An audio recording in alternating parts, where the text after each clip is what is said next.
Our next film is Charing Cross Road, based on The Strand, based on a long-running English play about a long-distance postal romance between an American writer and an English bookseller. She buys from him, and he gets her good, hard-to-find old books at cheap prices.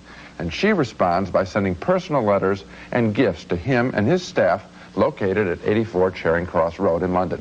The film spans about 20 years, during which time the writer, who is single, played by Anne Bancroft, and the married bookseller, played by Anthony Hopkins, fall in love with each other, though they never meet, sharing their love of books.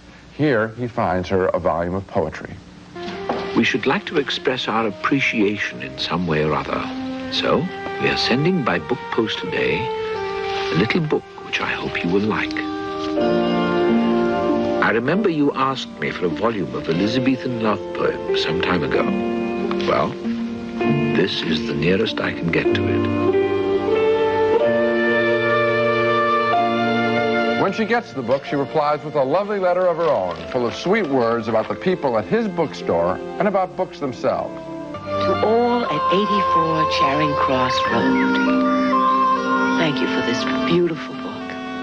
I've never owned a book before with pages edged all round in gold. Would you believe it arrived on my birthday? I wish you hadn't been so over-courteous about putting the inscription on a card instead of on a flyleaf. It's the bookseller coming out, and you were afraid you'd decrease its value. You would have increased it for the present owner. That's a tender and fetchingly written scene, and I liked a good chunk of the movie, but I don't like parts of it. The parts where Anne Bancroft looks right in the camera at us and makes wisecracks. Those scenes broke the spell of this otherwise lovely Valentine to both books and to love. Anthony Hopkins is letter perfect throughout. I enjoy the way he reads a narration. You really feel as though you're hearing him write, and you can almost hear the words going across the paper. It's a beautifully done movie, with the exception of Bancroft breaking the camera screen and looking into it. This one was a close call for me, but I'm not going to recommend it. It was a very close call. And you know how I love books and I love London. Yes. And yet I feel that the book 84 Charing Cross Road, the play 84 Charing Cross Road, and now the movie 84 Charing Cross Road are all three dealing with material that simply does not lend itself to be fictionalized. It's dead.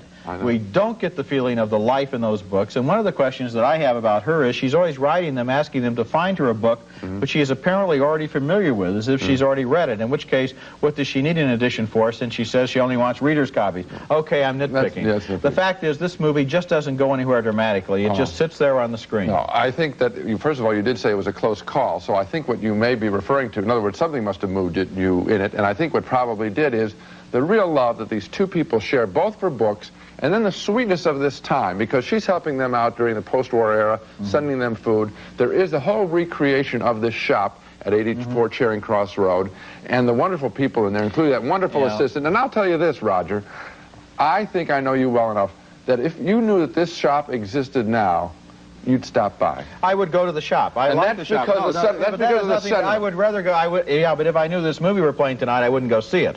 You see, and that's the point. Then why was it a close call? It was a close call because I had an affection for the subject matter. I didn't vote yes because I didn't feel it worked dramatically. Okay. And I think it did. I think it's a sweet film. Decision in 84 Charing Cross Road. Gene liked this movie about a postal romance between two lonely book lovers, and I felt it never really came alive. His thumb up, mine down.